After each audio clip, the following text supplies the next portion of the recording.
basically the idea of consumer satisfaction maximization. So consumers make decisions based upon which bundle of products will maximize their utility. This maximization of utility is where we get our maximum willingness to pay for products. It's ultimately what establishes what we're willing to pay for products because it establishes what we expect to get out of products. When I make a decision to go to, say, a particular restaurant and I look at the menu and I see the prices of the various dishes and I see the dishes themselves with information about, say, how the product was cooked, what the actual product is, what are the ingredients of the products, all of this information, I'm able to very accurately make a determination that I believe that I'll get at least as much happiness out of the meal as would I get if, say, I didn't spend that money, or if I, say, took that money and spent it somewhere else, and even took, say, less money and spent it somewhere else. Idea that now I'm comparing more expensive restaurants to least expensive restaurants. I mean, if you think about the idea of where you should eat dinner, it becomes kind of a dizzying sort of decision, especially if you're lucky to live in a place like New York City, because there's just all these, you have expensive places and cheaper places and places that are close to you, places that require a long subway ride. I mean, there's all these determinations that go into ultimately what is a maximization problem, right? I want to maximize satisfaction. And it creates a willingness to pay, not just a willingness to pay for the actual price of a product, but how much time to spend undergoing a particular process. I may have a really, fancy restaurant that I like to eat at, but maybe it's on the Upper West Side, which is just too far away. I don't feel like going up there today, something like that. So it's not just about the price, although that's ultimately mostly what we talk about is the actual price of, say, the dinner. We can also think about the price of doing something includes the time it would require to undertake it. So this idea of maximization and this idea of optimization is on the surface simple, but it can get very complicated if we let it. So, the trick is to not let it get so complicated. So here's the utility function again. This is a particular utility function, just where the consumption of x1 and x2 yields utility that is equal to the product of x1 and x2 with the square root taken. Again, this may seem like a fairly complicated mathematical idea, but it isn't. We're just taking x1 and x2, multiplying those together, then taking the square root. So the actual math is very straightforward. And then the actual idea here is just that utility functions with respect to particular bundles yield particular levels of utility. And we can see that depending upon what we consume, we're going to get a particular level of utility. These numbers themselves are not very important. Saying that a bundle of 10x1 and 10x2 yields you 10 units of utility doesn't really say anything. In fact, it says virtually nothing in isolation. But if we compare it, say, to this bundle, we actually get something that's fairly interesting. So we see that if I consume 10 units of x1 and 10 units of x2, I get 10 units of utility, right? Remember, we defined utils as the units of utility. And then if I were instead to consume 5 units of x1 and 15 units of x2, I notice that I actually get a lower level of utility. Now, what's interesting about this is that if I think about this just in the context of numbers of units, this bundle and this bundle are equivalent. I'm consuming 20 units here, 10 of each, and I'm consuming 20 units here, 5 of x1, 15 of x2, and yet we see that this bundle here produces a higher level of utility. This is a fairly intuitive result if one considers that people often prefer to have variety, right? So one of the nice things about utility functions, and again, this is a specific utility function. I don't have to assume that people actually adhere to this, but it could be my decision to think that this is the way people behave. Then I can see that this particular utility function actually assumes a couple things. First off, that generally speaking, we see we have a very small bundle here. We see we have a fairly large bundle here. That we consume, rather that we get happier when we have more of the goods in our bundle. Well, in other words, if I have 10 units of each, I am quite a bit happier than if I only have a single unit of each good. So we like more, which again is a fairly straightforward and common sense idea in terms of satisfaction.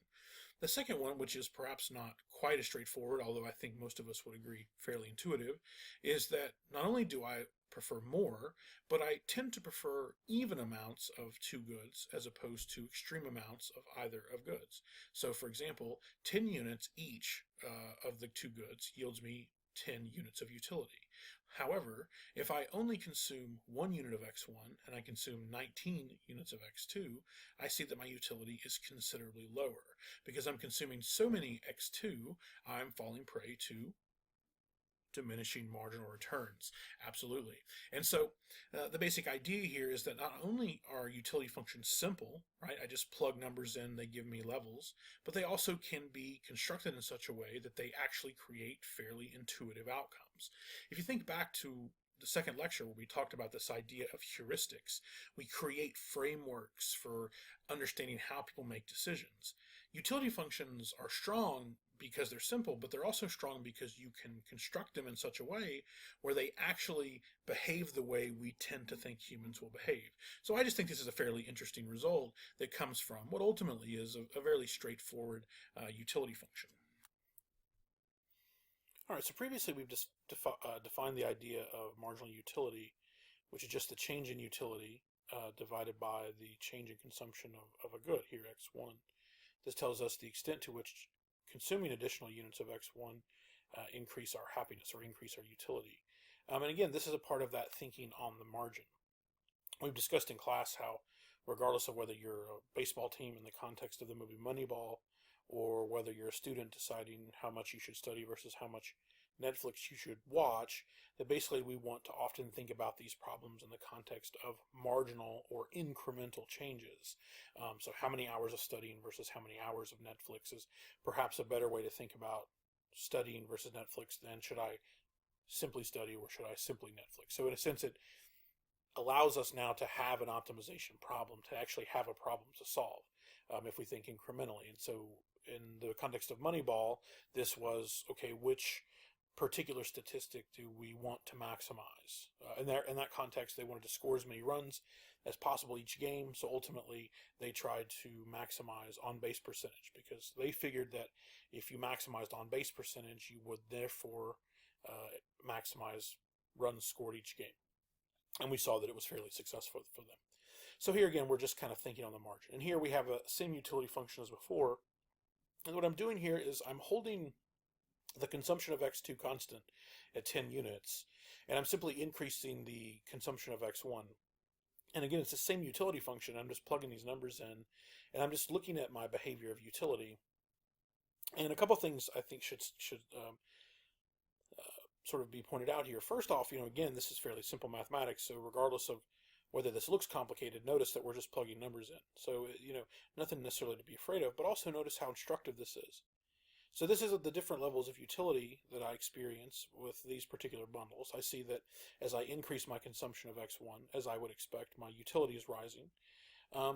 And notice that this allows us now to actually get at marginal utility of X1 given a particular level of X2, which is in of itself a fairly interesting sort of conversation to have, especially if X1 and X2 are related to each other. If X1 and X2 are completely separate, like for example, if X1 is blue jeans and X2 is computer monitors, then they have nothing to do with each other necessarily, and so therefore their relation in terms of utility going to have nothing to do with each other. But we'll see in a few moments actually that X1 and X2 could be related in a number of different ways. For example, X1 could be computer monitors and X2 could be computers.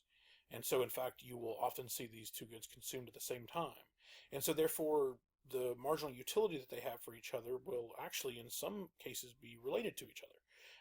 And so it's interesting to kind of see sometimes these sort of scenarios where you can hold one level of the good constant, here X2 being held at 10, and then you can kind of see what happens as you consume additional units of X1. Of course, what we're more interested in than just utility is we're interested in marginal utility. And we can see that marginal utility is falling. So in other words, as I consume additional units of X1 when I'm consuming none, I can see that my happiness rises considerably. But then as I continue consuming additional units of X1, I'm still happier. My utility is rising, but my utility is rising by less than it was. So incrementally, it's actually going down. We see this behavior here to the right. This is simply utility tracked relative to x1, again holding x2 constant. And again, we see a behavior where utility is rising, but it starts to slow down.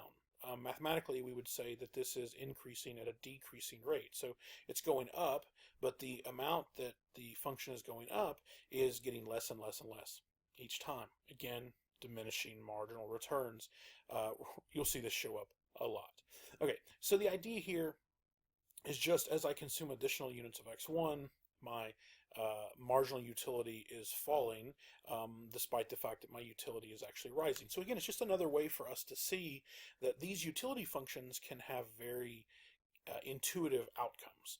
We already believe that diminishing marginal returns is a thing, that in fact, as I consume more of a good, the extent to which increasing my consumption of that good yields me happiness, we actually expect that to fall. We can see that this particular utility function, in fact, creates that exact scenario. So again, this is kind of the beauty of utility theory as an underlying concept.